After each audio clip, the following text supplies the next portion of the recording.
कौशल्या कहे दोष न काहू, किसी का दोष नहीं। ये तो कर्म विवश दुख सुख क्षति लाहू, दुख सुख हानि लाभ भाग्य के अधीन हैं, कर्म विवश हैं। और देवी मोह बस सोचिए बादी, विधि प्रपंच अस अचल अनादि। विधाता का प्रपंच किसी को समझ में नहीं आता, लेकिन एक बात का मुझे दुख है, श्री राम जी के बन जाने का नहीं। राम जाहि बन राज तज भल परिणाम न पोच। राम जी वन को चले जाएं, लौटकर आ जाएंगे, परिणाम अच्छा होगा, बुरा नहीं होगा। तो फिर आपके आंखों में आंसू क्यों?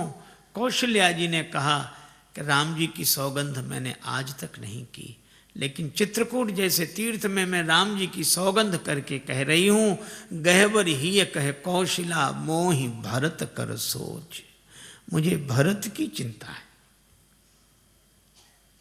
क्यों? क्योंकि गूढ़ स्नेह भरत मन माही, रहे नीक मुहे लागत नाही। भरत जी के हृदय में छिपा हुआ प्रेम है। भरत राम के बिना नहीं रह सकते। इसलिए सुनैना जी, आप महाराज जनक से प्रार्थना करें, पंचायत में ऐसा फैसला हो कि भरत जी राम जी के संग चले जाएं। श्री सीता जी को लेकर विदा हुई। सुनैना जी जनक जी के पास आई। जनक जी ने बेटी को वनवासिनी वेश में देखा। भयउ प्रेम परितोष विसेखी।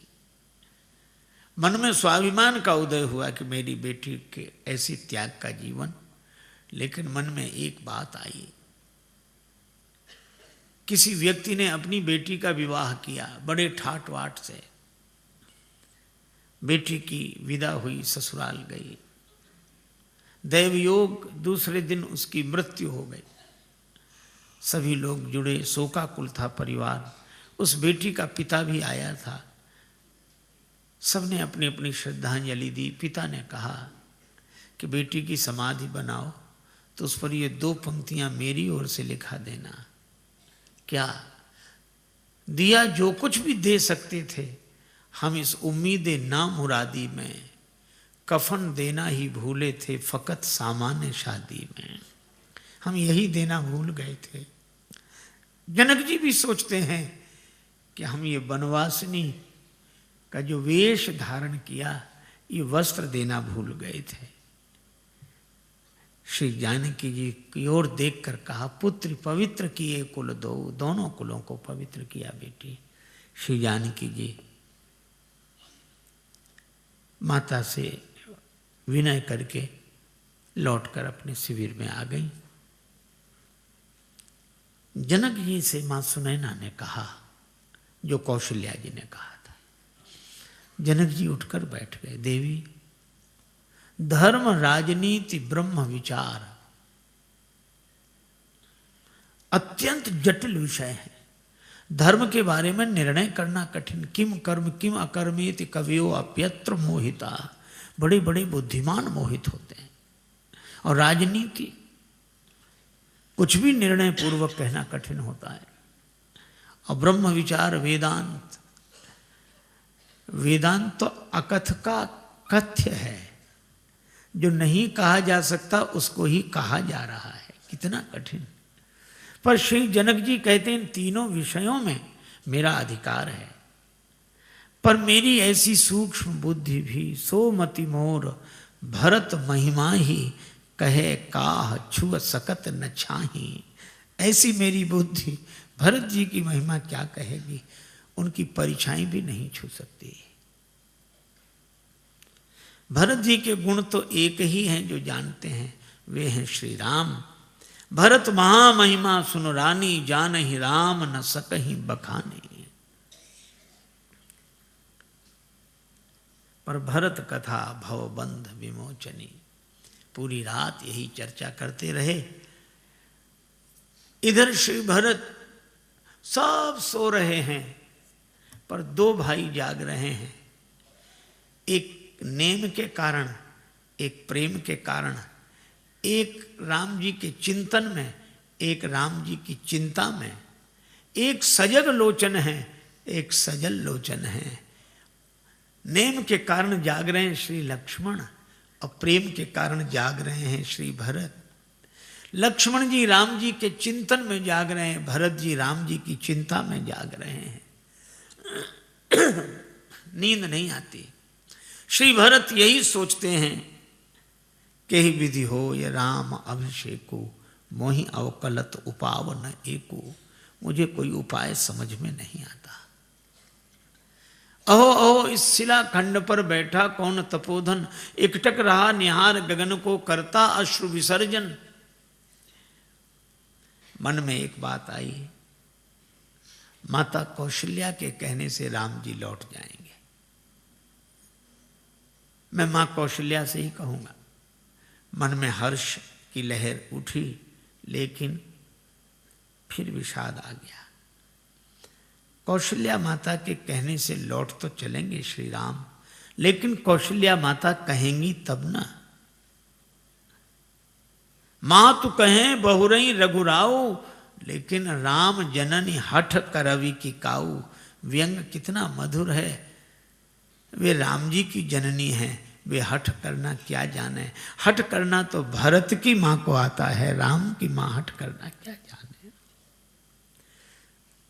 श्री राम जी की मैया हठ नहीं करेंगी। तो गुरु जी के कहने से तो राम जी अवश्य लौट जाएंगे। ठीक है, मैं गुरुदेव से प्रार्थना करूंगा। फिर हर्ष, लेकिन लगा कि बात बनेगी नहीं। मुनि पुनि कहो राम रुचि जानी। राम जी का जैसा रुख देखेंगे गुरु जी वैसे ही बोलेंगे। उनका तो एक ही है, न गलत चाहता हूं न सही चाहता हूं, जो तुम चाहते हो मैं वही चाहता हूं। प्रभु तेरी हां में मेरी भी हां है, और तुम्हारी नहीं मैं नहीं चाहता हूं। अच्छा भरत तुम ही क्यों नहीं कहते? मैं कहूंगा, क्या कह पाऊंगा? मैंने आज तक राम जी की ओर मुख उठाकर देखा नहीं है। दर्शन तृपित न आज लगी प्रेम प्यासे, नयन मेरे नेत्र भगवत दर्शन से कभी तृप्त नहीं हुए। और अगर मैं हट करूं तो मैं तो सेवक हूं। सेवक का धर्म चला जाएगा। जो हट करूं तो निपट कुकर्मो, हर गिरते गरु सेवक धर्मो। करके नजरे इनायत वो आए, मगर क्या कहें यार हमको। उसी वक्त पर अपने ऐबों गुनाहों की याद आ गई, इसलिए उनसे नजरें मिला ना सके। मैं कैसे कहूंगा? पूरी रात बीत गई, एक जुगति न मन ठहरानी। सोचत भरत ही रहे न बिहानी। सवेरे गुरुदेव के पास आए, प्रणाम किया। गुरुदेव ने कहा कि भरत, मुझे तुमसे एक बात कहनी थी। क्या? श्री सीताराम अयोध्या लौट जाएंगे, पर एक शर्त है, तुम दोनों भाई वन को चले जाओ। गुरुजी ने ये शर्त बहुत सोच समझ के रखी थी। भरत जी राम जी के बिना रह नहीं सकेंगे, और शर्त ऐसी रखो जिसमें राम जी के बिना रहना हो ना। तो भरत जी कहेंगे गुरु जी ये कैसे हो सकता है? तो मैं कहूंगा फिर राम जी कैसे लौट सकते हैं? लेकिन जब गुरु जी ने कहा कि तुम दोनों भाई वन में चले जाओ, सुनत बचन पुलके दो भ्राता। दोनों भाई पुलकित हो गए, भे प्रमोद परिपूर्ण गाता। भरत जी ने गुरुदेव के चरणों में प्रणाम करते हुए कहा, गुरुदेव क्या इतनी छोटी सी शर्त पर श्री राम अयोध्या लौट जाएंगे? मेरे सीताराम अयोध्या लौट जाएंगे? गुरु जी ने कहा कि भरत ये छोटी शर्त नहीं है, राम जी के बिना 14 वर्ष रहना है। भरत जी ने कहा कि गुरुदेव मेरे सीताराम सिंहासनासीन हो जाएं तो 14 वर्ष की कौन कहे। मैं आपके चरणों की सौगंध करके कहता हूं, कानन करऊं जन्म भरी वास। मैं जीवन भर वन में रह सकता हूं। अरे फिर तुम्हें राम जी नहीं मिलेंगे, न मिले, पर यही क्या कम है कि मेरे कान सुनते रहेंगे कि मेरे राम जी राजा हैं, प्रसन्न हैं, आनंद में हैं। वशिष्ठ जी फिर बोल नहीं सके। तत्सुख सुखित्व का ऐसा उदाहरण और कहाँ। नीके रहो मेरे प्यारे बने रहो, नीके रहो मेरे प्यारे बने रहो, नीके रहो मेरे प्यारे बने रहो, नियरे रहो चाहे न्यारे बने रहो, नियरे रहो चाहे न्यारे बने रहो, नीके रहो मेरे प्यारे बने रहो, नीके रहो मेरे प्यारे बने रहो। श्रवणन से सुन सुन सुख पाऊं, श्रवणन से सुन सुन सुख पाऊं, इतने ही प्राण आधार बने रहो, इतने ही प्राण आधार बने रहो, नीके रहो मेरे प्यारे बने रहो, नीके रहो मेरे प्यारे बने रहो, नीके रहो मेरे प्यारे बने रहो। भरत महा महिमा जल राशि, मुनिमत ठाण तीर अबलासी। पंचायत में आए। श्री राम जी ने देखा जनक जी विराजमान हैं, वशिष्ठ जी विराजमान हैं, भरत जी हैं, सब सभा है। राम जी ने कहा कि गुरुदेव निर्णय कर दें। गुरु जी ने कहा कि मैं निर्णय नहीं कर सकता, भरत भगति बस भई मति मोरी। मेरी बुद्धि तो भरत जी की भक्ति के वश में हो गई। भरत स्नेह विचार न राखा, तो आप कुछ तो कहें। गुरुदेव ने कहा मोरे जान भरत रुचि राखी, जो कीजिए सो शुभ स्यो साखी। राम तुम ही कुछ फैसला करो। राम जी ने कहा गुरुदेव विद्यमान आपुनि मिथिलेशु, मोर कहव सब भांति भदेशु। आप बैठे, महाराज जनक बैठे, मेरा बोलना भद्दा लगेगा। दो पंच चुन लिए। गूढ़ स्नेह भरत मन माही, और जनक जी जाहि राम पद गूढ़ स्नेहु। भरत जी के पंच जनक जी, और राम जी की ओर से पंच श्री वशिष्ठ जी। पर दोनों पंच कुछ निर्णय करने की स्थिति में नहीं, तो तीसरा सरपंच चुन लिया।